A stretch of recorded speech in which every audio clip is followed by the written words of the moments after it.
Šią nuostabią minutėlę norėčiau jūs pakviesti sustoti ir pajusti šį šventinį ritmą, kuris skamba ne tik žmonėse, bet ir muzikoje. Su mumis choro vadovė Vita Rusteikienė, kuriai ši šventė turi ypatingą prasmę.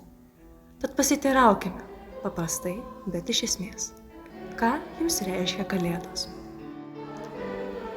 Man Kalėdų pats svarbiausias momentas yra kūdikėlio Jėzaus gimimas, kuris parodo begalinę didžiulę meilę, Marijos meilę savo vaikui.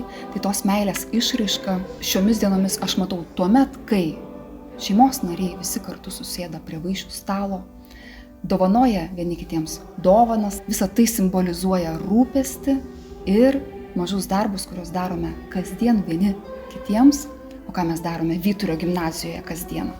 Žinoma, dainuojame, repetuojame, ruošiamės kalėdiniam šventiniam koncertui, kuris bus didžiulis ir jau betampantis tradicija mūsų mokyklos. Moksleiviai kviečia į šį koncertą savo pačius mylimiausius, pačius brangiausius žmones ir jiems dovanoja giesmes, dainas kalėdinės, taip parodydami savo meilę.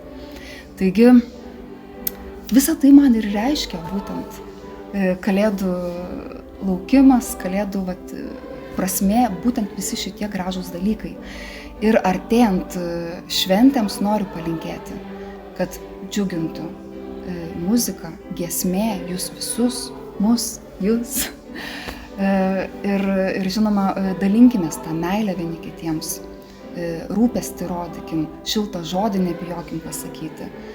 Tai visiems kuo gražiausių artėjančių šventų Kalėdų.